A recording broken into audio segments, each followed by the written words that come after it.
Quizás nos hemos preguntado qué hacer durante y después de una catástrofe. La Biblia nos enseña a nosotros en Filipenses capítulo 4 versículo 7, y la paz de Dios que sobrepasa todo entendimiento guardará sus corazones y sus mentes en Cristo Jesús. Ninguna nación, pueblo o ciudad está exento de los desastres naturales, y sin duda estos dejan un rastro de devastación, de dolor. Además, las tragedias no tienen fecha ni horario, por lo que siempre es necesario conocer qué hacer ante una catástrofe que puede ser un incendio forestal, terremoto, tsunami, deslizamiento de tierra, inundaciones o explosiones volcánicas. Inclusive, hay lugares o ciudades que han sido afectadas por explosiones químicas. Por supuesto, lo que pagan el precio más alto son las verdaderas víctimas de los desastres naturales, y los que sobreviven tienen muchas razones para sentirse agradecidos y bendecidos, pero no podemos obviar que están siendo marcados por un trauma. Sin embargo, mientras los sobrevivientes tienen la dicha de estar vivos, nadie queda indemne después de un desastre natural. Los sobrevivientes de un desastre pasan a través de una amplia gama de sentimientos y emociones, y si no se cuidan a sí mismos o reconocen todo lo que han pasado, pronto pueden encontrarse ahogándose en un mar de depresión, de crisis emocional, de inseguridad y de miedo. Ahora, ¿cómo salir adelante? Uno de los elementos que nosotros tenemos que comprender y entender que Dios nos ha dado es su paz. Jesús le dijo a los discípulos: mi paz os dejo y mi paz os doy, no como el mundo la da. Cuando hablamos de la paz de Dios, mi amigo, la paz de Dios se combina con ciertos elementos. En primer lugar, la paz de Dios se combina con la oración y con la lectura de la palabra de Dios. Cuando leemos la palabra de Dios, oramos. Cuando alabamos a Dios, cuando reconocemos que por encima de nuestras vidas está Dios, y Él es el que protege y guarda y resguarda, y que Él tiene sobre nosotros, mi amigo, un plan y un propósito, no nos vamos a amargar. Sin embargo, hay elementos muy importantes que tenemos que cuestionarnos y preguntarnos. El primer elemento es cómo sobrevivir ante una catástrofe. Estos eventos son difíciles, dejan un rastro de destrucción a su paso, pero también de desesperanza en muchas personas. Uno de los elementos que nosotros tenemos que entender es que Dios da paz en medio de la tormenta.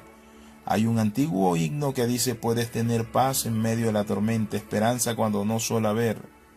Noten eso: aún con tu mundo hecho pedazos, el Señor guiará tus pasos en paz en medio de la tormenta.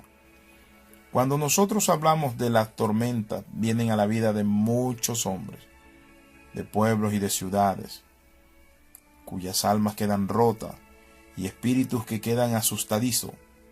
En un instante se pierden los bienes materiales, se pueden perder casas, hay personas que pierden sus animales domésticos y en algunos casos también que pierden a familiares. Los desastres naturales son eventos traumáticos y los que viven a través de ellos experimentan una serie de síntomas que son familiares a los que han pasado por la guerra o han sido víctimas de un crimen. Por eso, cuando una persona, mi amigo, ha sido afectado, un niño, es importante tomar algunas recomendaciones. Los primeros días eso, duerma con sus niños, manténgalos vestidos, es decir, con sus pijamas, porque necesitamos estar preparados frente a cualquier inconveniente que haya. Lo otro es muy importante, mi amigo, acompañarles, ponerles a cantar, leerles historias bíblicas, animarles. ¿Saben por qué? Porque la fe, mi amigo, dice la palabra del Señor, es un escudo contra los dardos de fuego del enemigo. Pero también hay que amarlos, porque el amor, dice la palabra del Señor, que da valor a todos los seres humanos. Mi amigo, es lo repentino de todo eso lo que mueven los mundos de la gente, las emociones, hasta los cimientos del corazón. Ahora, los acontecimientos traumáticos sacuden a las personas hasta su núcleo emocional más profundo, su aspecto psicológico, lo espiritual, lo financiero, lo social, porque cuando se cae una casa, cuando la ciudad está en crisis, se acaba el pan, el agua, toda esa situación se da. Pero es allí donde nosotros necesitamos, mi amigo, tener paz y tranquilidad en medio del caos y no apresurarnos. Hay personas que no mueren de un terremoto, pero mueren, ¿saben de qué? De un paro cardíaco, mueren por depresión, mueren, mi amigo, a causa del aceleramiento de su propia vida. Uno de los aspectos que nosotros tenemos que cuidar es que tenemos que entender esto, que Dios cuida de su pueblo. La Biblia dice: no se dormirá el que guarda Israel, pero Dios quiere que nosotros confiemos en Él en medio de la tormenta, que nosotros pongamos nuestro corazón en Él.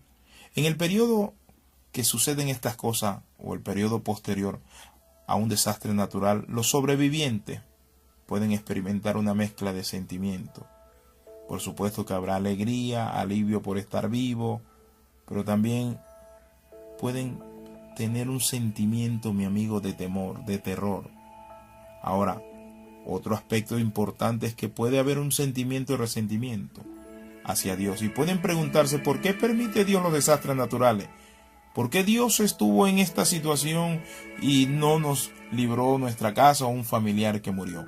Pero, mi amigo, la respuesta es esta: Dios está con nosotros y nos pastorea aún más allá de la muerte. Cuando hablamos de los desastres naturales, tenemos que entender algo. Lo primero es que los desastres naturales, mi amigo, siempre se han dado en la vida del hombre, en las diferentes sociedades, países, naciones, pueblos, islas. Las tragedias del tsunami en Asia a finales del 2004, mi amigo, fue algo desastroso. Pero también el huracán Katrina en el 2005 en el suroeste de los Estados Unidos, y las avalanchas de lodo en el 2006 en Filipinas tienen mucha gente cuestionándose acerca de la bondad de Dios. Pero algo puedo compartirle: es que Dios es bueno y no todos son actos de Dios. Muchas veces son actos del hombre, que construye en lugares inadecuados, que por su ambición tala todos los árboles, arrasa con la tierra, mi amigo, y esa irresponsabilidad lo lleva a ser víctima de sus propios errores y a ser víctima de la naturaleza. Pero Dios no se duerme y Dios consuela a su pueblo. Dice la palabra que Dios dará agua abundante para su pueblo que está en el desierto. Dios consolará a todos aquellos que sufren. Quiero orar con usted. Padre, en el nombre de Jesús, oro por todas las personas que están siendo afectadas con temor, con miedo. Dígale: Señor, en esta hora te entrego mi miedo, mi temor. Te entrego, Dios Padre, mi vida. Señor, en este momento, Padre Santo, te bendigo. Dame tu paz. Dame tu paz. En el nombre de Jesús yo la recibo. Amén y amén. Escriba palabra de transformación @gmail.com. Bendiciones de lo alto.